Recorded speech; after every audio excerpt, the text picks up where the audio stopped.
Hey guys, Hamsterwheel here with a new video, and today I'm revisiting my video where I talked about which classes are actually the best DPS in Wrath Lich King. Now I made that video because before Wrath Lich King Classic came live, there was a lot of talk about which classes were S tier DPS, which ones were A tier, and which ones would not even be viable or would be D tier or whatever. And admittedly, with that video, I did not do a great job. Some people pointed it out, and allow me to explain what I did wrong. Now, in order to really measure the potential or the maximum capability of a class, it is kind of unfair to look at the general average of how a class performed based on their players. Now, let me give you an example. If I want to know how fast a Ferrari can drive around a racetrack, it doesn't really make sense to look at one lap time that was set by a professional race driver who did it in, let's say, 1.5 minutes, and then also a lap time of someone who just got their license and did it in 2.5 minutes, took the average and said, okay, the Ferrari is capable of doing this lap in 2 minutes. That doesn't make a lot of sense. Obviously, you're going to look at kind of the cream of the crop of the drivers and see exactly how well it performs, and then you can see exactly what the limits are of the car. And that's exactly what I did this time. This time I looked at the 99th percentile to rule out any of the parses or the logs that were in Warcraft logs with people just, not bringing any consumables, not really doing a proper job. This is just mostly people doing their best, so it really comes down to how well the class performs compared to how well the players performed. And that's what we're really trying to find out here. Which class is the best and which spec is the best. So let me take you through all the fights and we'll see exactly who is number 1, number 2, number 3, and at the end I'll show you the overall. So without further ado, let's look at Naxxramas 25-man mode. And we're starting off here with Patchwork, and Unholy Death Knight takes the cake here with the number 1 spot, followed closely by Demonology Warlocks, Affliction Warlocks, Assassination Rogues, and even Enhancement Shamans at number 5, which is quite surprising. And it actually kind of reflects the tier list still kind of well, because all these classes were predicted to be S tier DPS, apart from Unholy Death Knights, but they were predicted to be A tier DPS, so the predictions are not far off. And right at the gates at the bottom you can see Gladiator Warrior, which is protection, but also Arms and Fury, which were predicted to be not that great early on in Wrath, and as you can see, they are still at the bottom of the DPS meters. Though it has to be said, 5.5k DPS on Patchwork in like pre-raid Bis gear, maybe with a few epics in here and there, not too shabby, but it doesn't match the 7,500 DPS that Unholy Death Knights or Demonology Warlocks do in this particular fight. It's also kind of cool to see that Fire Mages, which are really not recommended early on, usually you go Arcane Mage early and then later in the game, let's say ICC, and then you stack Fire, actually did not too bad. Yes, they're kind of middle of the road, but you know what, they actually did alright with almost 7,000 DPS. And Feral Druid is kind of a letdown here. Now, Feral was supposed to be expected as an S tier DPS, and as you can see, they're pretty down below, below average, and they're really struggling here, so that's a bit of a shame. Oh, and just for funs and giggles, I'm kind of using a point system here. This is just because I'm a total analytics nerd. Basically, I did it like this. There's 23 positions, so number 1 gets 23 points, number 2, 22, and of course the last gets 1 point, and they will be accumulated as we go through the fight, so you guys can see, the changing between the top and who gets the most points. Anyway, that's just because I'm a total analytics nerd and just for funs and giggles. Of course, the most important thing is the damage. So let's go through Grobulus. Now with Grobulus, once again, Unholy Death Knight at number 1, actually by a pretty decent margin, a couple of 100 DPS, so that is pretty damn awesome. And kind of a surprising class and spec here is the Balanced Druid. Now, personally, I really think people slept on Balanced Druid when it came to predicting how good they were in terms for DPS. And they are grabbing the number 7 spot here, which is not too bad for the little boomies here. Again, also Fire Mage is pretty competitive. They're not absolute, on the top, and they are getting beat by Arcane Mages. But again, the general consensus was skip Fire, just go with Arcane. As we can see, it's not doing too bad as well. It's also interesting to see that Enhancement Shaman, while very strong on Patchwork, really kind of dropped the ball here on Grobulus, with them being not even in the top 10, they're taking the number 12 spot, so that kind of fell off here. And once again, the bottom is Gladiator Warrior, Arms Warrior, Fury Warrior, and also Retribution Paladin, which isn't really doing that well early on. Then we go to Gluth or Gluth or whatever you pronounce it. I never know how to pronounce that.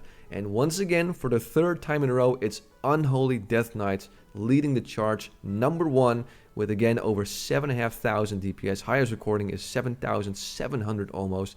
Pretty darn impressive for Naxx 25. Second is Assassination Rogues. Demonology Warlocks once again very high up there. And once again, Enhancement Shaman a strong number 4 spot. So Enhancement Shaman so far doing pretty darn awesome as well. And one thing to notice here is also that the Hunter specs, at least on this fight, neither of them or none of them are actually doing that great. Beast Mastery, of course, is always going to be pretty low because it's not really the PvE spec. But even Survival and Marksmanship Hunter, not really doing that well here. Then we move on to Thaddeus, and this time it is the Assassination Rogues leading with a pretty hefty margin, give or take 500 DPS. And instead of Unholy, it's Frost Death Knight, which is actually number 2. And if you look at Unholy, it is way at the bottom actually, getting beat out by Elemental Shamans and even Subtlety Rogues. Yeah, I know, Unholy not really being that great here. And then the rest of the top 5 is just filled with purple. Affliction, Demonology, and another spec that people really slept on, which is Destruction. Now, Destruction is often considered more of a PvP spec, but look at it here, it's number 5 on Thaddeus. So that is pretty awesome. Combat Rogue also pretty strong. Enhancement Shaman, and once again the Balanced Druid kind of making a solid return. Of course, in TBC they were kind of average, below average, and you know, let's not talk about Classic because that's, let's just not mention it.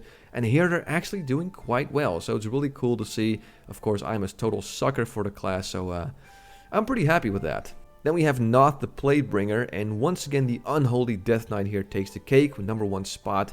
And then number 2 and 3, once again a lot of purple with Demonology Warlock and Affliction Warlock. Arcane Mage actually doing really well in this fight with number 4. And number 5 is Assassination Rogue, followed by Enhancement Shaman. So once again the tier list kind of resembling the parses that we see here, the data that we see here, with Warlocks, Assassination Rogue, Enhancement Shaman, and Unholy Death Knight really leading the pack here in terms of DPS. So yeah, that is Not the Plaguebringer for you so far.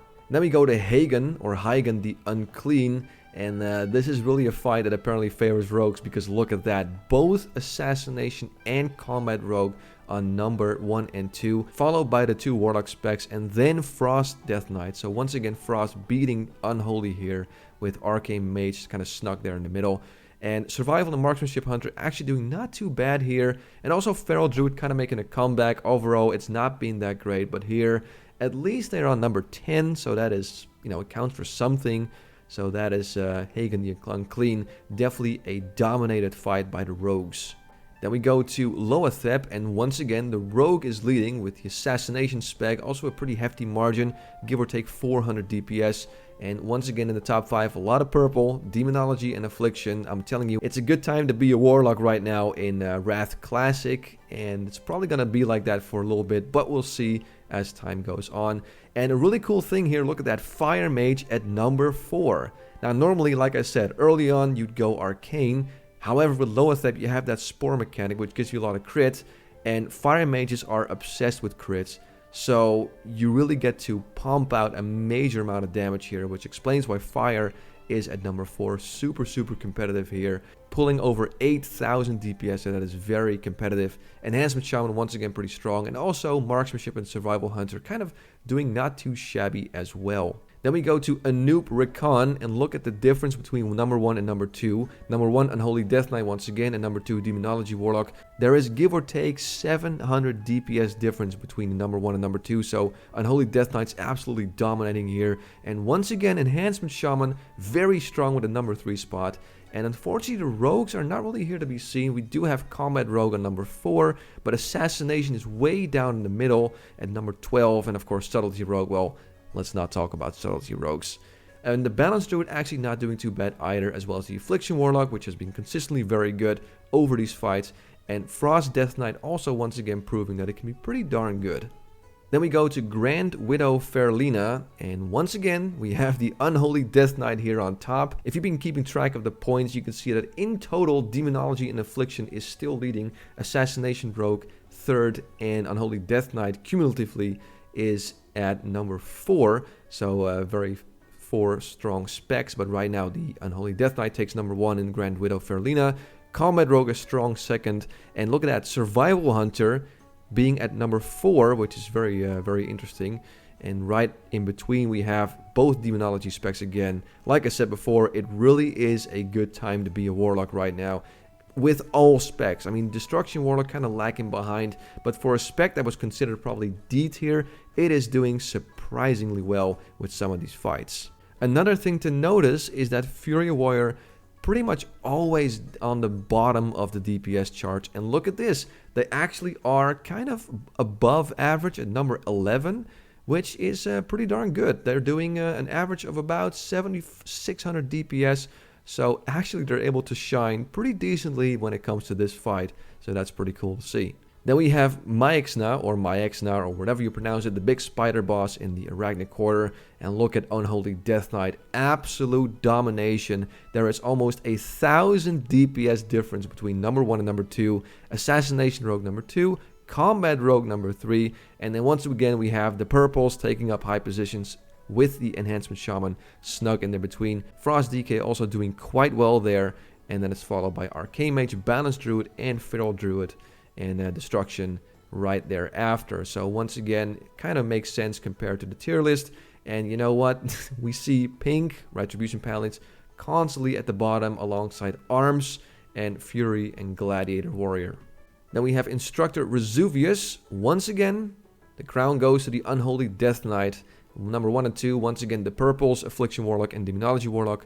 Then number 4, Assassination Rogue. And number 5, Enhancement Shaman. Again, pretty accurate when it comes to, the tier list that people suggested and predicted. It is actually quite accurate. And look at the DPS that Unholy Death Knight did with a max of over 10,000 DPS. I don't know if you guys can see it, it's quite small. But we have a max DPS of 10,050 by the Unholy Death Knight. Absolute destroying the damage meters. Then we have Gothic the Harvester with Demonology Warlock on top this time. And Frost DK a strong second. And get this, Survival Hunter. Once again, there's a very few fights where they dominate. But here they're doing a really good job. Number 3. And also Balance Druid at number 5. Look at that. Pretty darn surprising as well. Of course, this is a kind of a fight where you have a lot of ads. You gotta wait for the ads to come. So it's not really a big bullet spongy boss like Patchwork where you can just go all out. It's all about the ads and everything. And in this case, it's really the Demonology Warlock, Frost Death Knight, Survival Hunter, Enhancement Shaman. And the Balance Druid is probably being able to benefit a lot with like dots and Starfall, being able to just slam down those ads with those dots. So there you go. That's kind of the ranking when it comes to Gothic the Harvester. Then we have the 4 Horsemen, and this time it's the Demonology Warlock on top once again, but it's followed very closely by the Unholy Death Knight.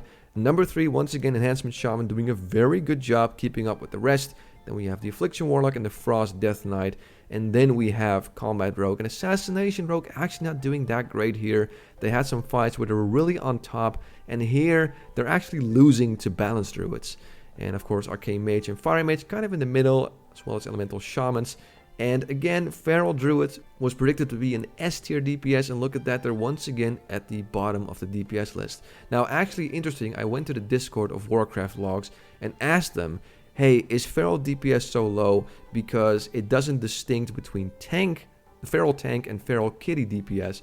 And they said that as long as they're using the Feral Kitty DPS spec and kind of the Feral Kitty DPS gear, it will be counted as Feral Druid. So it's not like we should not see a mix of Feral Tanks and Feral DPS, and that's why it's so low.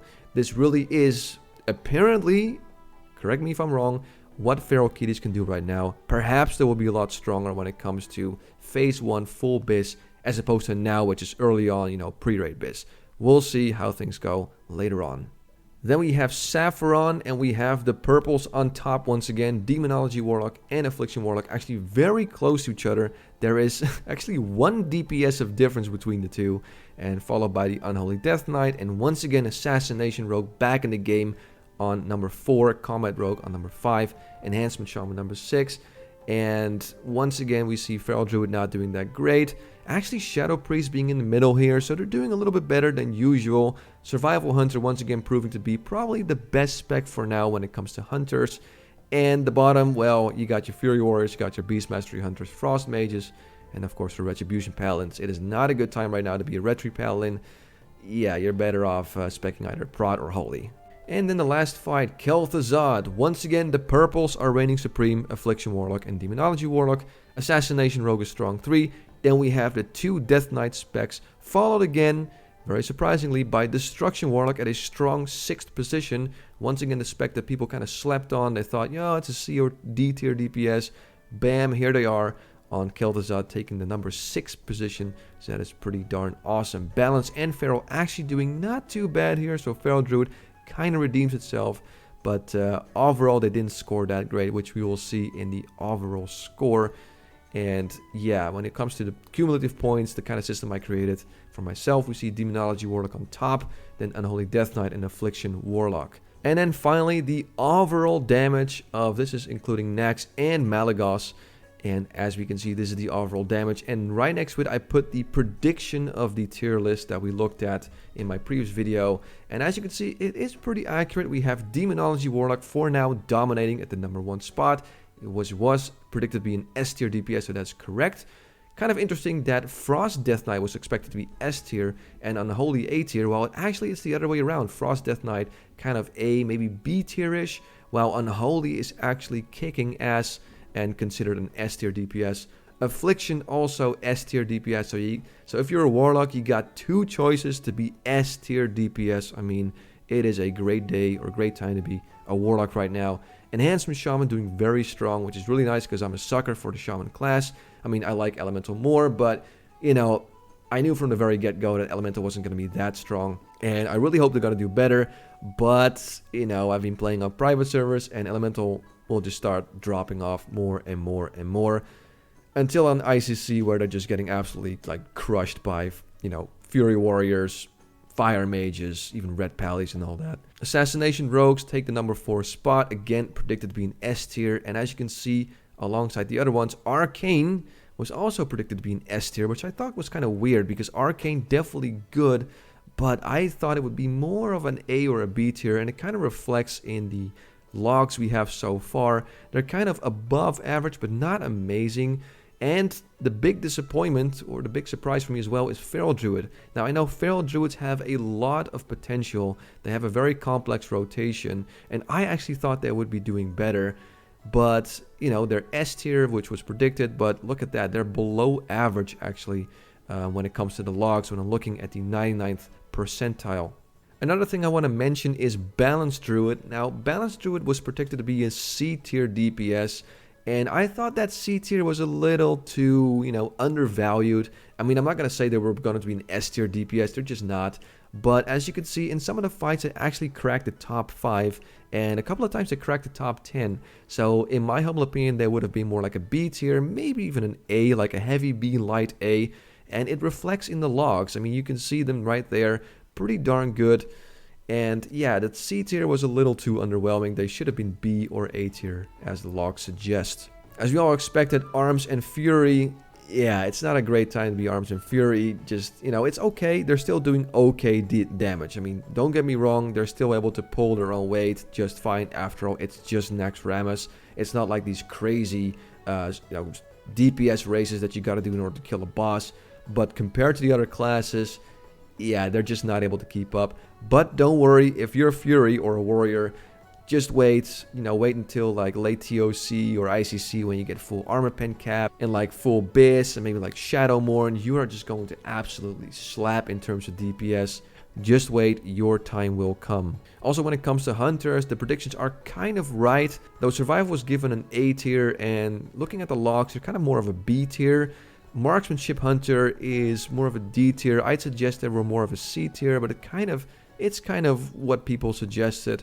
And then Beast Mastery Hunter, which was kind of like a mass spec. It's more PvP oriented, and it really reflects because it's right there with Frost Mages, which of course is another just spec for PvP. If you're going Mage and you're going PvE, you go Arcane or Fire. You just don't go Frost. And that's pretty much all I have to say for now. I mean, still Elemental Shamans, like I said, have a weak spot for them, but they are just, you know, in the middle, as well as Shadow Priest, they're also kind of middle. So this is the data we have right now of the 99th percentile, like kind of the cream of the crop of the logs that we have. And this is the result so far. So the tier list actually reflects the logs pretty well. We had some surprises, we had some upsets, and some, you know, some underdogs that did really well. And yeah, I'm really curious to see what this will look like when we are in late phase 1, when we are at the end of Nax and most people are in like full biz gear when it comes to phase 1, and how that will transition to phase 2 when we get Ulduar. But how that will be, we'll just have to wait and see. Either way, it's been really fun kind of checking out the logs and redoing this video. I hope this was a little bit better and a little bit more detailed for you guys, and also a little bit more fair. So that's pretty much the end of the video. As always, I want to thank you for watching. I'm Hamsterwheel, and have a good one.